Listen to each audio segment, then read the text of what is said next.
Well, good morning, and thank you very much for joining us at the first FuturePrint Leaders Summit that we've ever done before. And as many of you know, we've had this thought about this idea of running a Leaders Summit for some time, and without the big trade shows taking place like Drupa and so forth, we felt that it was really crucial to get an opportunity to gather some of those CEOs and hear their vision of what they think the future of print looks like. And talking about vision and the kind of future, the first session is well, I'm really pleased to have a good friend of mine and someone that is always entertaining when presenting is Mr. Simon Burton. Hi, FRAZER. Yeah, Simon is a writer, presenter, and I'd say entrepreneur. Would that kind of explain you, Simon?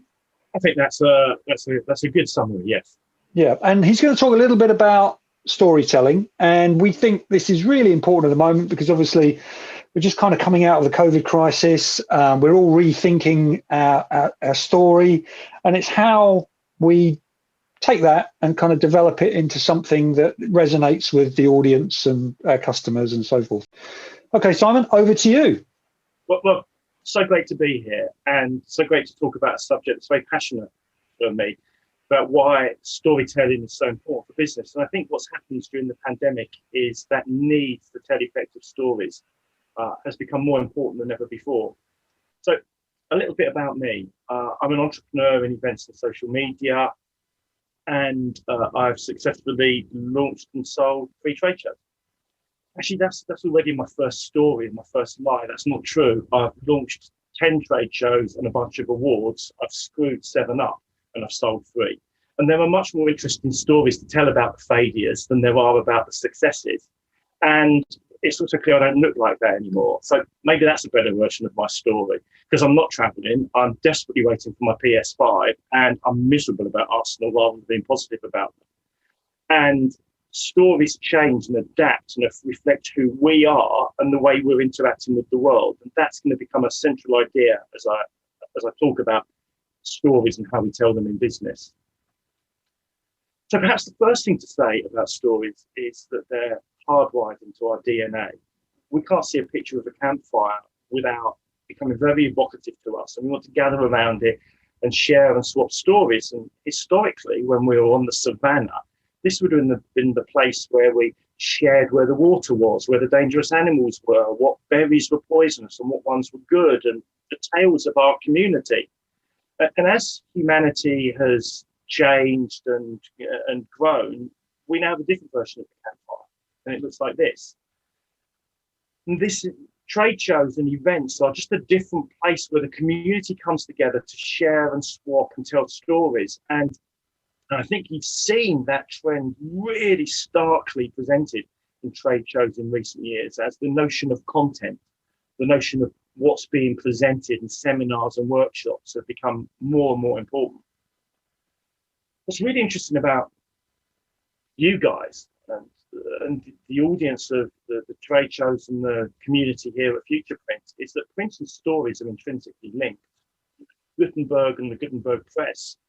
Without those things, we don't have kids being utterly absorbed and transported to other worlds in stories.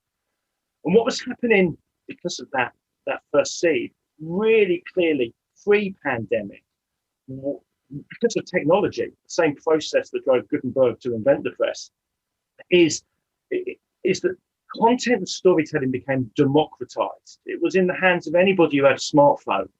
We were all able to tell our stories. And until the pandemic, we all often talked about evolution, not revolution. And I think what the pandemic did was it made revolution, not evolution. That pace of change is happening much, much more quickly now because some of the old certainties have disappeared. And part of that, you see that forming the green screen. So I'm really proud of the context around me, of my books and stories and my trinkets and memorabilia. They reflect who I am. But many people, particularly in the business context, are using green screen to present their San Francisco Golden Gate Bridge is behind them, or they're with their favorite pop band, or they're in a wood, and they're trying to. People are very aware of how the way they present themselves is part of their story. So I think 2 really interesting things have happened. First is that we have this kind of green screen of opportunity to retell our story, but we've also pressed pause on much of the ways in which we used to tell stories, and that pause is really important. Yeah, I think you're right, Simon. So tell me, what's the broader context of storytelling then? It's a really important question, Fraser, because I think we need to see storytelling in the context not of business, but of art. So I could talk to you for hours about art theory and the way in which we interpret art. But this is a really useful diagram that illustrates an idea called mimesis, the Greek concept that art's job is to represent the world. And that's true of a business communication as well. And what we're seeing here, really simple, is that the author or the creator or the business who's creating a piece of content is attempting to reflect the world as they understand it. But they're doing that for the benefit of the bottom left-hand corner, an audience. And that audience will be made up of all sorts of diverse people, all of whom will have their own view of the world and their own understanding of the world. And just as importantly, their own view and understanding of the creator. So think about communication in this context. The business communication, its job is to represent the world as that business wants to see it.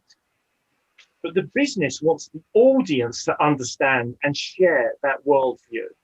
And it's a deceptively simple diagram, which I think speaks powerfully to what goes wrong with a lot of business storytelling, which is it focuses on the world that the business wants to understand, or the audience that the business wants to understand, and neglects the other part of the pyramid. So art theory changes over time, but originally art was designed just to be representative, to mimic the world. And then of course you see the boom in expressionism, where we're getting more emotional content, a more subjective view. And then we see the birth of formalism, where actually just the fact that it looks beautiful is important. But nevertheless, the audience is always bringing its view and understanding of the world to bear in terms of its interpretation of that work of art. And here we see a brilliant example of an artist playing with that idea. Magritte's famous painting, Ceci n'est pas un pipe, because it's not a pipe, it's a representation of a pipe. It's actually a painting. And interestingly enough, for this audience, a print community, I was unable to find two representations. I found lots of representations of this work of art, and the colours in them are all different. That act of mimicry, copying something exactly, is really difficult, even before the audience has started to interpret and interact with it. So why is this important for business, do you think? Because business has audiences. Business calls them customers, but those customers are audiences, and those customers have a worldview. And it's really important because business is so often in the modern world predicated on this idea of reason and rationale and facts. But stories shape our behavior better than facts. So here's a great story. Happens to be true. It's about an experiment that was done with a bunch of students who were performing badly in science. They just were underperforming in science. And what the experiment was those kids were told stories about scientists who faced obstacles and challenges and how they overcame them. 6 weeks later, as a result of consuming those stories, all of those students performed better in science. They were inspired to do better because they were told stories they could relate to. Well, that's what business wants to do. Business wants to affect a change in your behavior. It wants you to buy more or change who you buy from. And that is better done by an appeal to the subconscious and the emotion than it is to reason. The reason for that is that stories, and this is scientifically proven, stories drive the basic human chemicals and hormones that govern our behavior. They drive adrenaline. We know that when we're excited by a story, or cortisol when we're scared by a horror film, or oxytocin, which I'm going to come back to in a second, and dopamine and endorphins, these feel-good chemicals. What's really interesting about oxytocin, the so-called love drug, is that it is the drug that is released at trade shows and events when we gather together in, guess what, in communities.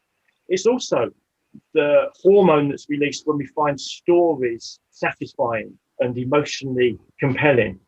It's part of storytelling, triggers the same emotional response. And I want to put out my favorite of these chemicals, which is dopamine, because that triggering of the reward center is what happens in games and in soap operas and in cliffhanger stories. That reward, what's next? What's next? What's next? And I think if business can work out how to trigger those kind of responses, that I want more of this, I want more of this, that's when storytelling is really powerful. So have you got a good example of how, we kind of take people through this in a business sense, in a business storytelling? Yeah, you've got to create characters. You've got to create people or characters. So a character could be a piece of kit. Lots of great storytelling in the modern world isn't about humans. It's about Wall-E or Buzz Lightyear or R2-D2. These characters are imbued with personality and face challenges, and those challenges are solved in a meaningful and compelling way. And when you and I were growing up and learning to sell FRAZER, that was called feature, advantage, benefit. Don't sell the feature, sell the benefit. What's the emotional reward of this amazing solution? Yeah. That's the part, and do that through characters that people can relate to. Back to the kids. Do that through stories of scientists succeeding. At the end of the presentation, I'll wrap up some resources, three brilliant examples of how this works in a B2B context. Because I think the objection here is, and I know I would make it historically, is, yeah, but what's this got to do with B2B communication? And the truth is, your audience in the modern world doesn't stop being a person just because they're in the B2B context. They're still just as interested in football or the Marvel Cinematic Universe or stamp collecting or knitting or outdoor swimming or whatever their passion is. But they're still interested in those things, and they want stories, therefore, that relates to them. And your product and service, therefore, has to be as compelling a story to trigger an emotional response with them. And it is possible. That's the trick. It is possible.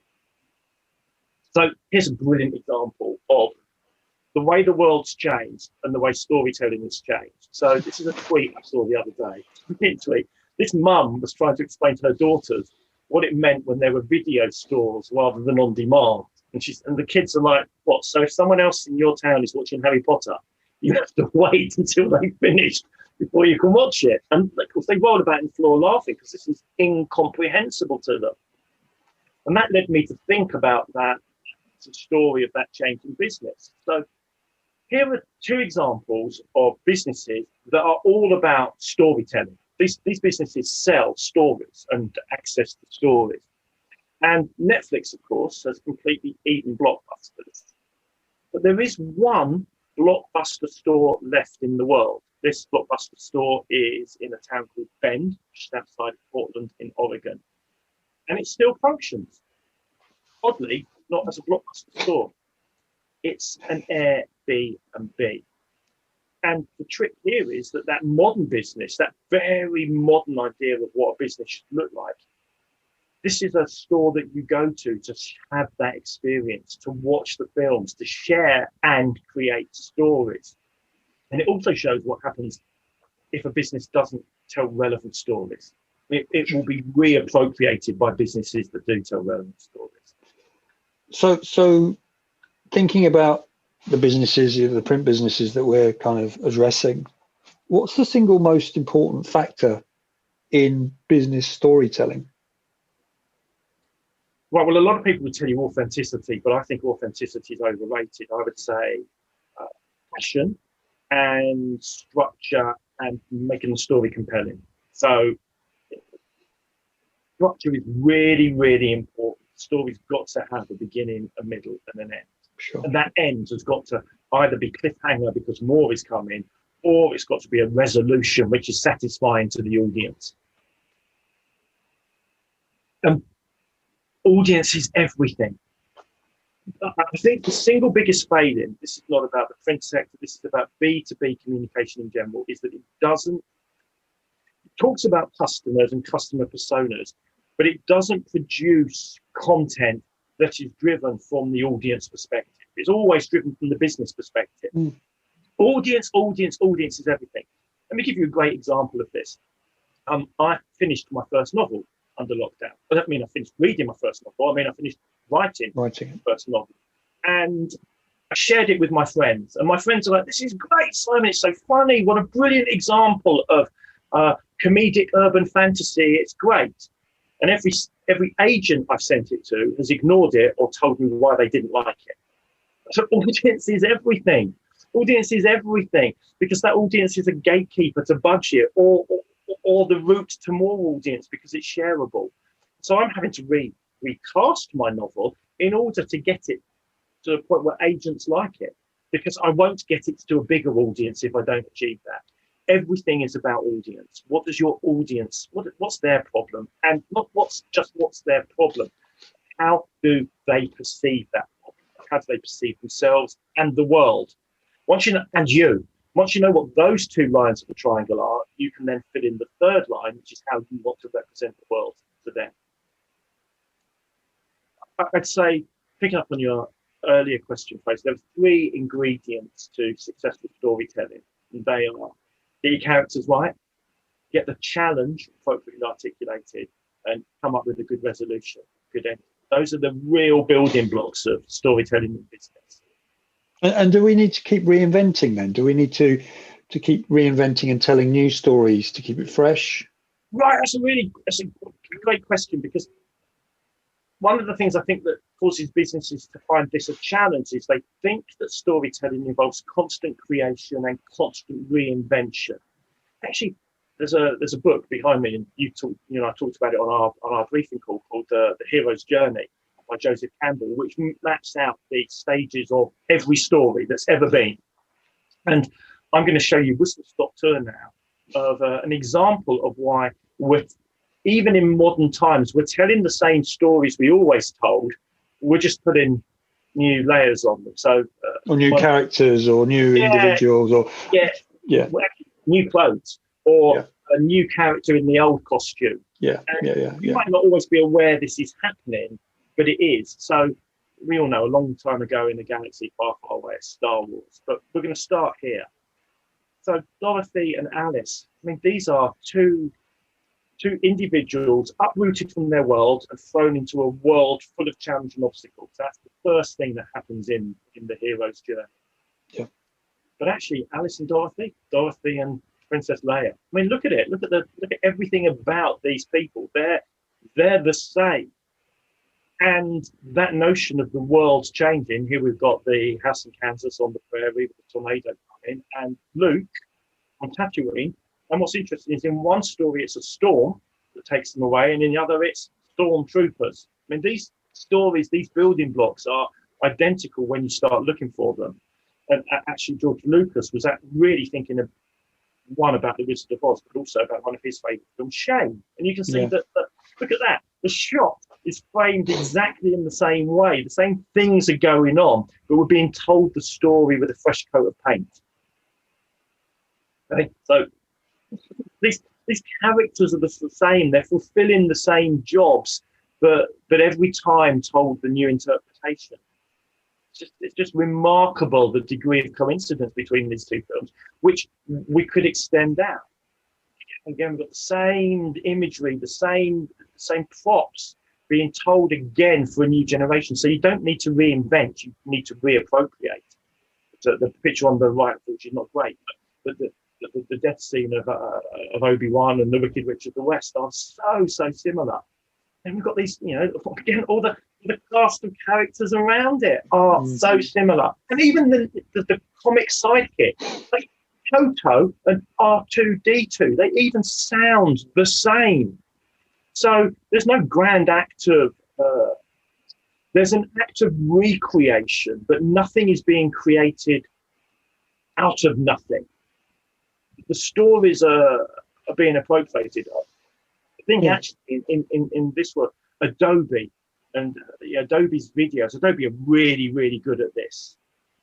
Telling a story that we all know, but through the lens of an Adobe product or service. Google Adobe funny videos, and you'll find a handful of them, and they're brilliant examples of storytelling in a B2B context. Yeah. They're interesting about trade shows because, I was just thinking as you were talking that a lot of the events have gone into this sort of hiatus. They've gone into a place where it's all stopped, and so they're going to have to reinvent themselves, rethink their proposition, rethink their story, aren't they? So, I mean, what do you think happens to them on the way out to create a new story? How does that work? That's really interesting, isn't it? Because I've got the picture of the VHS video machine there, going back to our blockbuster story, because I think we paused. And the question is, have we paused and we're going to restart, or have we paused and that model disappears forever? So I think what we need to do is reflect. What was important about trade shows historically? Was it the businesses that exhibited, or the products they exhibited, or the people? And I think if we think hard about it, it was the people. Yeah, it was the community. It was the community. It was the oxytocin. It was that release. And I think in future, I have absolutely no doubt that trade shows are going to come back, and new formats of trade shows are going to emerge. But what will be the defining factor for me will be the way in which they relate to and gather their communities together. Yeah. And so, Simon, do you think that you mentioned the sort of oxytocin and all the chemicals that are important? Do you think we can get those in the same way? I mean, obviously you can't. We're not face to face here, but can you get some of this through this kind of interaction? it's really difficult. I was thinking when I was drawing the pyramid, the real problem with virtual is I do not see the audience. I get no energy back from the audience when I'm talking like this. I don't know whether they've laughed. I don't know whether they walked out of the room. I don't know whether they've got the energy projecting back to me. I can't feed off that energy. I can't work out that this part of the room's not engaged. I can't work out whether they've understood a word I've said. It's not, virtual is brilliant at many things, but that human bit, it struggles with. And so I think in the future we'll find exactly what you guys are creating. We'll find communities which meet and engage and connect digitally, but they want celebration and spontaneity and serendipity delivered in a live environment. And to take this back to my campfire analogy, what defines a community is the act of story and storytelling. And so the people who are telling the best stories at the moment, who are engaging best in that storytelling process, will be the people who are at the heart of the new events going forward. Yeah. And I think, I mean, it's interesting what you talk about storytelling, and you think how much time and effort is invested pre-Christmas with the adverts that are delivered out at Christmas. The sort of, the big department stores or Coca-Cola advert or John Lewis advert or whatever, they really take a lot of time, a lot of effort to create the emotional roller coaster that takes you to Christmas, to what it means, to what it feels. I mean, how do you reflect that same emotional roller coaster in a story about a piece of print technology? Well, I wonder if one of the things you might see is, like when Coca-Cola are producing a Christmas video, they've got a pretty good idea of what their constituency, their audience, their consumers think about Christmas. So they can be part of that. But the challenge in B2B, it seems to me, is not how you tell the compelling story, but how you start to segment your audience more effectively. Because lots of great stories for one set of personas, one set of audiences might not be so compelling for another. So I think you'll see a degree of fragmentation in the event and community space. Communities can do it because you can have interest groups. I'm interested in this, and I'm interested in this, and I'm interested in this is easily served digitally. I think you'll find that trade shows need to become better at targeting, and the exhibitors, participating companies, will make increasing demands on understanding that targeting. I used to do a lot of work helping companies understand their trade show portfolio when they exhibited events around the world. And one of the amazing things when you looked at audience demographics was the huge amount of wastage for any individual exhibitor in the blockbuster show. I really believe quality and quantity are diametrically opposed. So the few. So you're saying that, and I personally think something similar. We don't need to have shows that have 1,500 exhibitors, 2,000 exhibitors, 100,000 visitors. That's not good for me as a visitor. It's not good for me as an exhibitor. It just doesn't make sense. The only person that's good for is the organizer. Yeah, because they're sitting there kind of making all this money, but it's not good for everyone else, is it? No, but everyone else bought into the myth of scale. Bigger is important. Yeah, bigger is better. I'm not saying being at a mega trade show is not one of the most fantastic feelings around. Yeah. What I'm agreed. saying is that big trade shows will become better about their segmentation within the trade show. So I actually think you'll still see amazing blockbuster trade shows, but they will be better niched. Yeah, it will be content for marketing directors of a company of this size, and over here is content for ops managers of companies of certain size. Yeah, not so generic, not such a, you know. You'll see much less, the future of, right? Or the print industry in its whole in one place, because actually, as you just said, it's so segmented that my interest isn't the same as your interest, and therefore I don't want to walk around 750 stands to try and find the one company I'm looking for. Right, I think you'll be served better directions to get to the 4 companies you want to meet, and they will be served better information about meeting you, and the content that you get around it will be more bespoke. But the rest of it will still be going on. But you won't need to engage with stories that you're not interested in or aren't relevant to you right now. Yep. Simon, as we come to the kind of end here of our conversation, I think people listening are probably thinking, all well and good, completely get what you're saying. I think we're as you said, we're all readers, listeners, watchers of stories. But how do we really convert this into a business world? Give us a couple of simple examples or simple ways in which we can achieve something effective with our storytelling going forward. Well, I'm going to give you my 3 favorite examples of this, and I've mentioned Adobe's videos already. Dissolve, Google these. These are joys to watch. Dissolve is a company that sells stock video clips, and they have a video called "This Is a Generic Brand" video, which is their stock video clips set against a real poem, and it's self-mocking. It mocks stock generic clips that aren't used effectively, where all of the phrases and the storytelling are the same, and it's brilliant, and it just makes me want to engage with them as a company. They are authentic, they're compelling, they're funny, they've understood how I see the world and I see them, and they've played that right back at me. That's a brilliant example.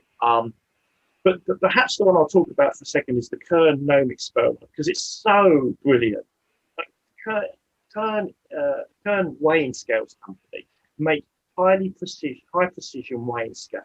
Like, it couldn't be more technical and beautiful.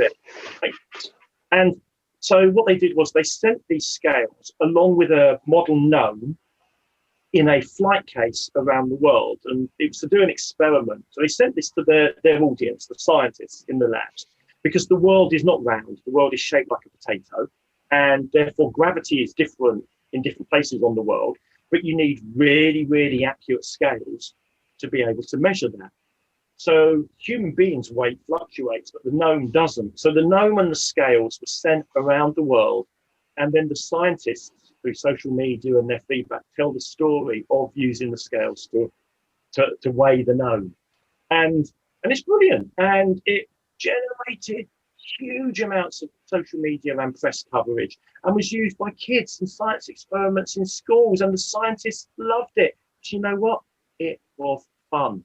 And again, just Google Gnome Experiment. You'll find all sorts of videos about it. But it's absolute proof that you can tell a compelling story that's fun and engaging, even if you're a B2B brand. So I guess your simple solution to storytelling for the business world, for the print industry, would be think fun, think different, think original, think entertainment. Yeah, and actually think what would make you smile, what would make you engage, and what will make your audience smile.